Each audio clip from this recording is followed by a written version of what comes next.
লন্ডনের পথে ডাক্তার জোবাইদা রহমান। ঢাকা ত্যাগ করেছেন বিএনপি নেতা। ঈদ কোথায় করছেন বিএনপির শীর্ষ নেতারা, দেখুন তালিকা। জামায়াত নেতারা ঈদ কোথায় কাটাবেন জেনে নিন। চাঁদা না দেওয়ায় চালককে মারধর, বিএনপি নেতাসহ গ্রেফতার। এতক্ষণ শুনছিলেন সংবাদ শিরোনাম, এবারে বিস্তারিত।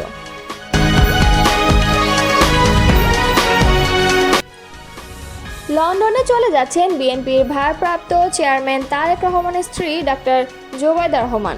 পরিবারের সঙ্গে এক মাস ব্যস্ত সময় কাটিয়ে স্বামী ও মেয়ের সঙ্গে ঈদুল আজহা উদযাপন করবেন তিনি।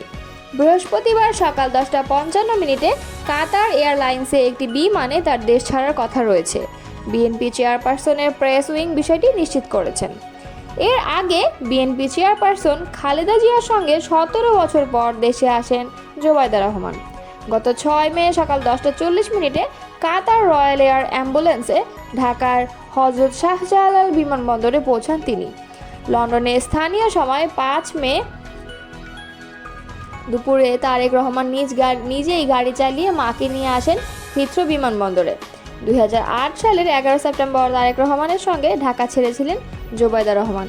একই বছর 26 সেপ্টেম্বর দুর্নীতি দমন কমিশন কাফরুল থানায় তাদের বিরুদ্ধে জ্ঞাত আয় বহির্ভূত সম্পদ অর্জনের অভিযোগে মামলা করে। মামলায় জোবাইদা রহমানকে 3 বছরের কারাদণ্ড ও 35 লাখ টাকা অর্থদণ্ড দেয় ঢাকার একটি আদালত। তবে গত বছর ছাত্র জনতার অভ্যুত্থানে শেখ হাসিনা সরকারের পতনের পর সেই সাজা স্থগিত করা হয়। প্রসঙ্গত, doctor Zubaida Rahman Dhaka medical college থেকে MBBS ডিগ্রি অর্জন করেন। পরে লন্ডনের ইম্পেরিয়াল কলেজ থেকে মেডিসিন বিভাগে বিদ্যায়ন করে রেকর্ড নম্বর ও স্বর্ণপদক নিয়ে MSc করছেন। 1995 সালে বাংলাদেশ সিভিল সার্ভিস পরীক্ষায় প্রথম হয়ে স্বাস্থ্য ক্যাডারে যোগ দেওয়ার আগে 1994 সালের 3 ফেব্রুয়ারি তারেক রহমানের সঙ্গে ডাক্তার জোবাইদার বিয়ে হয়। তারেক রহমান ও ডাক্তার জোবাইদা দম্পতির জায়মা রহমান নামের এক কন্যা সন্তান রয়েছে, যিনি যুক্তরাজ্যের বার অ্যাট ল ডিগ্রি সম্পন্ন করেছেন এবং মা বাবার সঙ্গে সেখানেই থাকছেন। দীর্ঘ 7 বছর পর মুক্ত পরিবেশে পবিত্র ঈদুল আজহা উদযাপন করতে যাচ্ছেন বিএনপির চেয়ারপারসন বেগম খালেদা জিয়া। এবারের ঈদে তিনি রাজধানীর গুলশানের ফিরোজা ভবনে আত্মীয় স্বজন ও ঘনিষ্ঠদের সঙ্গে ঈদের আনন্দ ভাগাভাগি করে নেবেন। সম্প্রতি চিকিৎসা শেষ করে বড় ছেলে তারেক রহমানের স্ত্রী ডাক্তার জোবাইদা রহমান এবং ছোট ছেলে প্রয়াত আরাফাত রহমান কোকোর স্ত্রী সৈয়দা শর্মিলা রহমানকে সঙ্গে নিয়ে যুক্তরাজ্য থেকে দেশে ফিরেছেন খালেদা জিয়া। তবে শর্মিলা রহমান ইতিমধ্যে তাদের 2 মেয়ে জাফিয়া রহমান ও জাহিয়া রহমানের কাছে ফিরে গেছেন। অন্যদিকে ডাক্তার জোবাইদা রহমান আজ বৃহস্পতিবার সকালে ঢাকা থেকে কাতার এয়ারওয়েজের একটি ফ্লাইটে যুক্তরাজ্যের উদ্দেশ্যে রওনা হবেন। সেখানে তার স্বামী তারেক রহমান ও তাদের একমাত্র মেয়ে ব্যারিস্টার জাইমা রহমান অপেক্ষা করছেন। তারা এবারের ঈদ উদযাপন করবেন যুক্তরাজ্যে। খোঁজ নিয়ে জানা গেছে, যারা আগামী জাতীয় সংসদ নির্বাচনে প্রতিদ্বন্দ্বিতা করতে চান, ঈদুল আজহা উপলক্ষে তাদের বেশিরভাগই এখন নির্বাচনী বার্তা নিয়ে এলাকায় ঘুরছেন। কেউ কেউ এরই মধ্যে নিজ নিজ সংসদীয় আসনে জনসংযোগও শুরু করেছেন। গণতন্ত্র পুনরুদ্ধার ও ভোটাধিকার পুনঃপ্রতিষ্ঠার আন্দোলনে যারা গুম খুনের শিকার হয়েছেন, তাদের পরিবারের পাশে ঈদ উপহারও পৌঁছে দিচ্ছেন কেন্দ্রীয় নেতারা।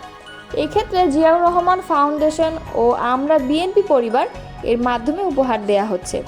দলের অনেকে ব্যক্তি উদ্যোগে ঈদ উপলক্ষে উপহার সামগ্রী বিতরণ করেছেন।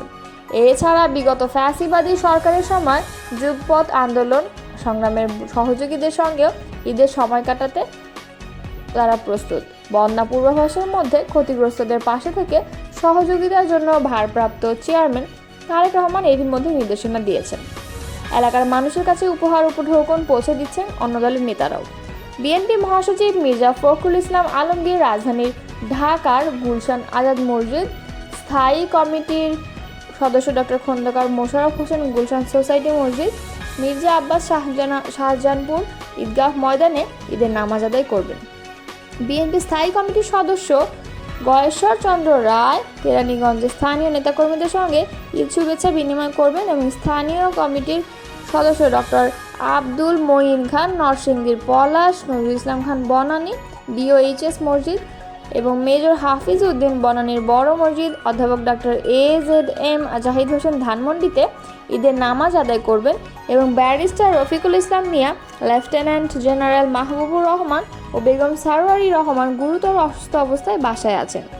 বিএনপি মিডিয়া সেলের সদস্য সাইরুল কবির খান জানান, ঈদের দিন সকালে রাজধানীর শেরেবাংলা নগরে বিএনপির প্রতিষ্ঠাতা শহীদ রাষ্ট্রপতি জিয়াউর রহমানের মাজারে শ্রদ্ধা নিবেদন করবেন মহাসচিব সহ স্থায়ী কমিটির সদস্য ও সিনিয়র নেতারা। এরপর রাতে দলের চেয়ারপারসন খালেদা জিয়ার সঙ্গে মহাসচিব সহ স্থায়ী কমিটির নেতাদের ঈদের শুভেচ্ছা বিনিময় করার কথা রয়েছে।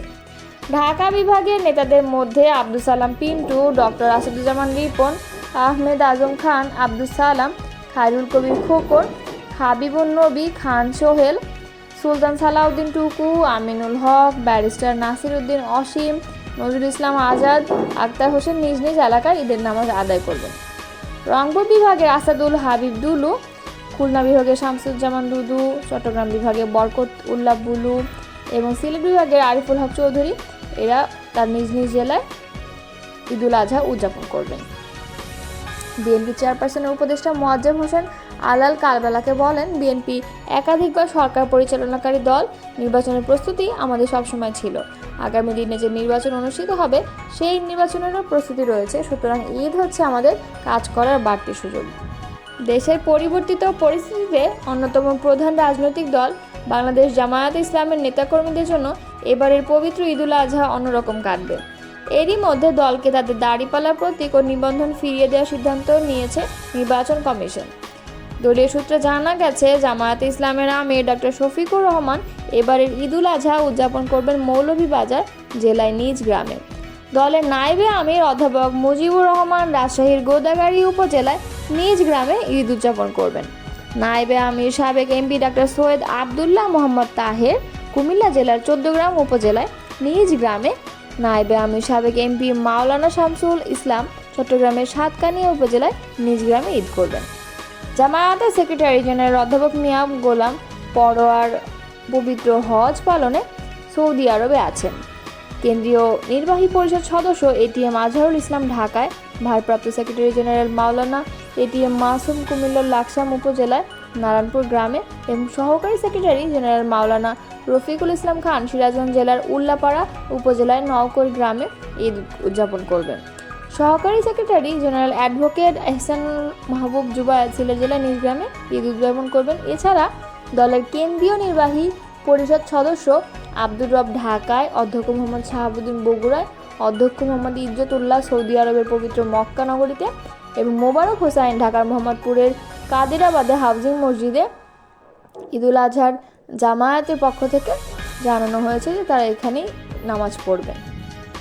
জামালপুরের মাদারগঞ্জে চাঁদা না পেয়ে এক মাহিন্দ্র গাড়ি চালককে পিটিয়ে জখম করার ঘটনা ঘটেছে। এই অভিযোগে বিএনপির নেতা সহ দুজনকে আটক করেছে যৌথ বাহিনী। বুধবার বিকেলে মাদারগঞ্জ মডেল থানায় মামলা ভুক্তভোগী মাহিন্দ্র চালক রাঙ্গা মিয়া বাদী হয়ে মামলা দায়ের করেন। মামলার পর আটককৃতদের গ্রেফতার দেখিয়ে আদালত সোপর্দ করা হয়। এর আগে অভিযোগের ভিত্তিতে গতকাল মঙ্গলবার দিনগত গভীর রাতে উপজেলার করইচড়া ইউনিয়নের জাটিয়ারপাড়া এলাকা থেকে তাদের আটক করা হয়। গ্রেফতারকৃত ব্যক্তিরা হলেন করইচড়া ইউনিয়ন বিএনপি সদস্য ও পূর্ব জাটিয়াপাড়া এলাকার মুন্নাফের ছেলে গোলাম মোস্তফা জিন্না ও তার সহযোগী একই এলাকার মৃত সুরজ মণ্ডলের ছেলে সোলাইমান সুলাই। পুলিশ ও স্থানীয় সূত্রে জানা গেছে, মাহিন্দ্র চালক রাঙ্গা মিয়া পূর্ব জটিয়ারপাড়া এলাকার মমিনুল ইসলামের বাড়িতে দীর্ঘদিন ধরে ভাড়া বাসায় বসবাস করে আসছিলেন। গত 5 আগস্ট সরকার পরিবর্তনের পর বিএনপি নেতা জিন্না ও তার সহযোগী সুলাইমান তার কাছে মাসিক 15,000 টাকা চাঁদা দাবি করে, কিন্তু চাঁদা না দেওয়ায় তারা ক্ষিপ্ত হন। পরে গত 31 মে রাতে গাড়ি নিয়ে বাড়ি ফিরলে হকি স্টিক ও লোহার রড দিয়ে পিটিয়ে রাঙ্গা মিয়াকে গুরুতর আহত করে। এ সময় স্থানীয়রা আহত রাঙ্গা মিয়াকে উদ্ধার করে মাদারগঞ্জ উপজেলা স্বাস্থ্য কমপ্লেক্সে নিয়ে গেলে কর্তব্যরত চিকিৎসক তাকে জামালপুর জেনারেল হাসপাতালে পাঠায়। এই ঘটনায় রাঙ্গা মিয়া মাদারগঞ্জ সেনাবাহিনীর অস্থায়ী ক্যাম্পে একটি লিখিত অভিযোগ করেন। অভিযোগের পর মঙ্গলবার দিনগত রাত 2টার দিকে সেনাবাহিনীর সদস্যরা জটিয়ারপাড়া এলাকায় অভিযান চালিয়ে তাদের আটক করে মাদারগঞ্জ মডেল থানা পুলিশের কাছে সোপর্দ করে। এ সময় গ্রেফতারকৃতদের কাছ থেকে মাদক সেবনের সরঞ্জাম, গ্যাস লাইট ও 2টি স্টিলের লাঠি উদ্ধার করা হয়। মাদারগঞ্জ মডেল থানার ভারপ্রাপ্ত কর্মকর্তা মোহাম্মদ হাসান আল মামুন বলেন, চাঁদাবাজির অভিযোগে দুজনকে সেনাবাহিনী আটক করে পুলিশ সোপর্দ করেছে। তাদের বিরুদ্ধে ভুক্তভোগী রাঙ্গা মিয়া বাদী হয়ে একটি মামলা দায়ের করেছেন। বুধবার বিকেলে তাদের আদালতে প্রেরণ করা হয়েছে।